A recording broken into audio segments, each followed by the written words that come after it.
Diesel बचाना है तो आप सबसे पहले तो गियर का चुनाव। दूसरी चीज़, हमारी हाइड्रोलिक ये लीवर लगे हैं, इनका सही अगर जो सेटिंग नहीं करेंगे आप, ट्रैक्टर में चलने से पहले डीजल सबसे मेन पॉइंट। सुबह के समय सुबह के बस डीजल आप चेक करिए, ऑयल चेक कर लीजिए। बहुत सारे किसान ऐसे हैं कि जो हमारे ट्रैक्टर चलाते हैं, किसी का साल में 300 घंटा पूरा होता है। बिल्कुल ऐसे बहुत किसान हैं। बहुत किसान हैं कि जो जल्दी 3 महीने में जिनकी सर्विस हो जाती है। नमस्कार किसान भाइयों, स्वागत है आज की फिर से एक और नई वीडियो के साथ में। तो किसान भाइयों, आज हम आ चुके हैं सीतापुर में श्री श्याम ट्रैक्टर्स पे। तो आज की जो वीडियो है काफ़ी इन्फॉर्मेटिव आप लोगों के लिए होने वाली है। तो किसान भाइयों, हमारे सामने आप लोग देख सकते हैं ट्रैक्टर खड़ा है पावर ट्रैक का 439 RDX, और हमारे साथ में भाई साहब हैं जो पावर ट्रैक शोरूम में भाई साहब काम करते हैं। तो इनसे परिचय वगैरह जानेंगे। तो आज की वीडियो में हम आप लोगों को जो जानकारी भाई साहब से लेने वाले हैं, उससे हमारे किसान भाइयों का बहुत ही फ़ायदा होने वाला है, क्योंकि ये कुछ टिप्स बताएंगे जिससे हमारा ट्रैक्टर जो है सालों साल नए जैसा चले, और कैसे हमारे किसान भाई ट्रैक्टर की जो डीजल खपत कम कर सकते हैं, मतलब कम डीजल खाए और ज़्यादा काम करे, वो आज आप लोगों को भाई साहब बताएंगे। नमस्कार भाई साहब। नमस्कार भैया। तो सामने से किसान भाई आपको देख रहे हैं, तो एक बार परिचय हो जाए, नाम बताइए और यहाँ पे किस पोस्ट पे हैं आप बताइए। मेरा नाम अनिल कुमार है जी। मैं यहाँ मैकेनिक हूँ। अच्छा, सेकंड मैकेनिक। अच्छा, तो भाई साहब ये बताइए, जैसे ट्रैक्टर के बारे में थोड़ा सा हमारे किसान भाइयों को जानकारी दीजिए, जिससे हमारे किसान भाई का जो ट्रैक्टर है, जैसे नया ट्रैक्टर खरीदें या पुराना उनके पास हो, तो मेंटेनेंस फ्री रहे, मतलब टूट फूट कम से कम हो। तो कैसे उनको क्या क्या चीज़ों का ध्यान रखना चाहिए? सबसे पहले तो ये है कि हमारा ये जैसे 439 है। अच्छा। इसको अगर जो हम चलाएंगे तो डीजल सेवर है ये जी। इस पे कंपनी ने लिख के दिया है डीजल सेवर। जी। डीजल सेवर का मतलब है कि ये बुधनी से सर्टिफाइड है। अच्छा। कंपनी जब तक बुधनी से सर्टिफाइड नहीं हो तब तक कंपनी नहीं लिख सकती। बिल्कुल बिल्कुल। दूसरी चीज़ है सही गियर और सही जुताई।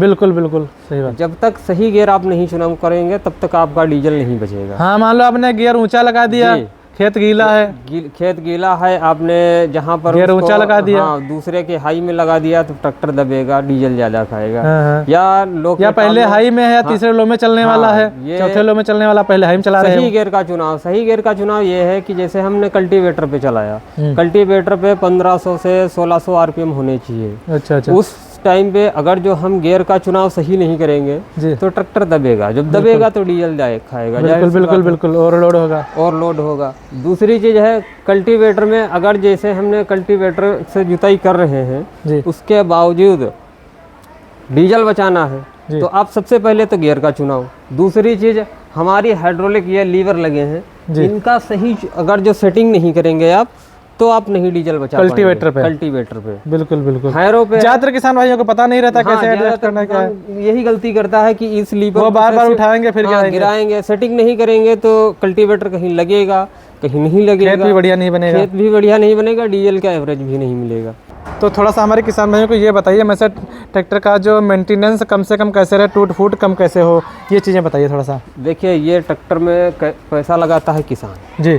सबसे पहले उसको ये समझना चाहिए कि ट्रैक्टर तो हमने लिया जी, उसके बावजूद अगर जो को मेंटेनेंस देख रेख उसको करना है। जैसे आपने चलाया ट्रैक्टर जी, तो कहाँ पर कैसे चलना है ये किसान के ऊपर डिपेंड करता है। दूसरी चीज़ है, हमारे सबसे पहली बात है कि ट्रैक्टर में चलने से पहले डीजल सबसे मेन पॉइंट। सुबह के समय के बस डीजल आप चेक करिए, ऑयल चेक कर लीजिए, मोबिल ये गेज लगा है, बिल्कुल, और पानी वगैरह रेडिएटर। हाँ, पानी रेडिएटर जब बढ़िया ट्रैक्टर में देख रेख होगी, जब उसको ये लगे कि हाँ गाड़ी हमारी ओके है, फिर फील्ड पे चलाया जाए तो एवरेज भी बढ़िया मिलेगा और ट्रैक्टर भी बढ़िया चलेगा। अच्छा अच्छा, उससे उसकी बचत होगी। दूसरी चीज़ है, रही बात टूट फूट की, तो टूट फूट में ये होता है जब किसान उजड्डी करता है, जैसे कोई गलत चीज़ जोड़ा है और थोड़ा इधर उधर किया है, उसमें टूट फूट ये बाकी से मेंटेनेंस का भी होता है। जैसे मान लो आपने कहीं पे ग्रीसिंग नहीं करवाई, 50 घंटे पे कहीं पे ग्रीसिंग होती है, कहीं पे 300 घंटे बाद ग्रीसिंग होती है,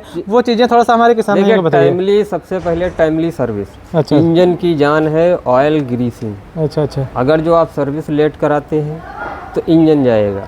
हाँ बिल्कुल, घिसावट कम। जैसे हम सुबह उठे, अगर जो हमको नाश्ता ना मिले तो हम भी काम नहीं कर पाएंगे। बिल्कुल। तो दिन पे दिन जैसे समय आए मेंटेनेंस यही होता है कि जब हम सर्विस टाइम पे कराएंगे, सही टाइम पे ग्रीसिंग कराएंगे तो ट्रैक्टर हमारा लम्हा बढ़िया जैसे चलेगा। कुछ चीज़ हमारे किसान भाई, जैसे इन ट्रैक्टर की जो इंजन की सर्विस होती है ये लगभग कितने घंटे पे होती है? 400 ये पे? हमारी 400 जैसे ये पावर ट्रैक है 300 घंटे पे देती है। 300 घंटे पे होती है पर सर्विस 300 घंटे। जैसे 300 घंटे की सर्विस होती है, इसमें तो diesel filter, Mobil filter, oil filter से बदल लेते डीजल हैं। फिल्टर बदला जाएगा, हाइड्रोलिक फिल्टर, मोबिल फिल्टर और तेल की सप्लाई, अच्छा सारी देख रेख, कूलेंट, पानी सब ओके होगा। अच्छा, ग्रीस वगैरह भी पूरे ट्रैक्टर की होगी? ग्रीसिंग भी होगी। अच्छा, जैसे ग्रीस 300 घंटे बाद ही होगी। मान लो बहुत से किसानों का ये है, एक साल में 300 घंटे चलता है, 300 भी नहीं चल पाता बहुत किसानों का, ठीक। तो जैसे ग्रीसिंग वगैरह बहुत ही अच्छी चीज़ रहती है कि ग्रीसिंग अगर सीजन में एक बार नहीं होगी तब तो दिक्कत होगी। बिल्कुल ट्रैक्टर दिक्कत नए जैसा नहीं चलेगा, टाइट चलेगा। हाँ, किसान ने ट्रैक्टर ले लिया जी, कोई बहुत सारे किसान ऐसे हैं कि जो हमारे ट्रैक्टर चलाते हैं, किसी का साल में 300 घंटा पूरा होता है। बिल्कुल ऐसे बहुत किसान हैं। बहुत किसान हैं कि जो जल्दी 3 महीने में जिनकी सर्विस हो जाती है, तो उनके में तो ग्रीस और दिक्कत नहीं है। लेकिन जिनकी साल भर में, जैसे आज उसने करा लिया, अब एक साल में 2-3 सीजन निकल गए, धान हुआ, गेहूं हुआ, जुताई में चला, गीले में चला, भाई धान भी उसने लगाया, धान में चला ट्रैक्टर, तो पानी सानी जो गया उसके लिए ग्रीसिंग तो उसको साल में एक बार और करवा लेना चाहिए। सर्विस मतलब सीजन से पहले? हाँ, सीजन से पहले ग्रीसिंग, धुलाई ओके कर लेना चाहिए। अच्छा, अगर जो ग्रीसिंग सबसे मेन पॉइंट है कि ग्रीसिंग, अगर जो भाई बहुत चीज़ें हैं बैरिंग पे चलती, बहुत चीज़ें हैं बुश पे चलती। हाँ, सूखा है तो सूखा है, कहीं ग्रीस सूख गई, कहीं यहाँ कचड़ा गया, तो उसमें ग्रीसिंग की तो सबसे बहुत बड़ी अहम भूमिका है। अच्छा अच्छा। तो बाकी इसके बाद में जैसे हमारे किसान भाई जुताई पे ट्रैक्टर चलाते हैं या रूटावेटर पे चलाएं, तो लगभग कितने आरपीएम पे ट्रैक्टर चलाएं जो सही चलेगा? रूटावेटर जो चलता है हमारा, कंपनी क्लेम करती है कि 1800 आरपीएम पे 540 देगा। अच्छा, अगर जो 1800 आरपीएम पे ट्रैक्टर नहीं चलेगा तो 540 पीटीओ नहीं देगा। लेकिन बहुत सारे किसान चलाते हैं 1400 आरपीएम, 1300 पे चला लेते हैं, लेकिन उसमें डीजल की बचत नहीं, उसमें डीजल खाएगा वो। अच्छा अच्छा। भाई ट्रैक्टर दबेगा, जो 540 आरपीएम पीटीओ के दे रहा है 1800 पे, तो उससे अगर जो कम करेंगे तो कम देगा। अच्छा अच्छा। तो जाहिर सी बात है कि डीजल ज़्यादा खाएगा। लेकिन रोटावेटर पे 1800 आरपीएम पे 540 राउंड देगा। नहीं 1800 चाहे पहले गियर में चला चाहे दूसरे में चला, कोई दिक्कत नहीं। पहले रोटावेटर 2 गियरों में चलेगा, या तो आप पहले के लो में चलाइए या तो हो दूसरे के लो में चलाइए। अच्छा अच्छा। यही 2 गियर का चुनाव सबसे बेस्ट है। अच्छा अच्छा। बाकी इसके लिए जैसे 439 है तो ये 40 और 41 HP में आता है ट्रैक्टर? हाँ, एक 40 में आता है, एक 41 में आता है। एक 39 HP में आता है, जैसे ये हमारा लिखा है 39। अच्छा अच्छा। 39 एक 41 HP में भी आता है। 41 HP में आता है। तो जैसे 39 HP का ट्रैक्टर देख रहे हैं ये, तो इस पे कितने जो फिट का रूटावेटर कितने ब्लेड में चलाना चाहिए? इस पे चलता है 1.25 मीटर का। अच्छा, मतलब वही 185 सेंटीमीटर का। 185 सेंटीमीटर। अगर उतना चलाएंगे तो सही चलेगा। रोटावेटर है तो उसमें ब्लेडें कम होती, जेरोवेटर में हाँ, वो तो साइज होना चाहिए 185 सेंटीमीटर। 185 सेंटीमीटर। अच्छा, बाकी बहुत सारे किसान भाई छोटा ट्रैक्टर लेते हैं, बड़ा इम्प्लीमेंट डाल देते हैं। उसमें देखो, जिसको किराया करना है हाँ। वो तो बड़ा डाल लेता है, लेकिन उसमें लाभ ज़्यादा नहीं, फिर जुताई नहीं हो पाती अच्छी, जैसी होनी चाहिए वो नहीं हो पाएगी। अच्छा, ये चीज़।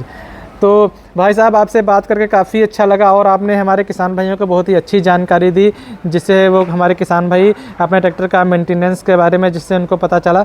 तो भाइयों, आशा करता हूँ आप लोगों को वीडियो कुछ हेल्पफुल लगी होगी, कुछ नॉलेजफुल लगी होगी, तो वीडियो को लाइक करिएगा और किसान भाइयों तक शेयर जरूर करिएगा। धन्यवाद। फिर मिलते हैं किसी एक और नई वीडियो के साथ में।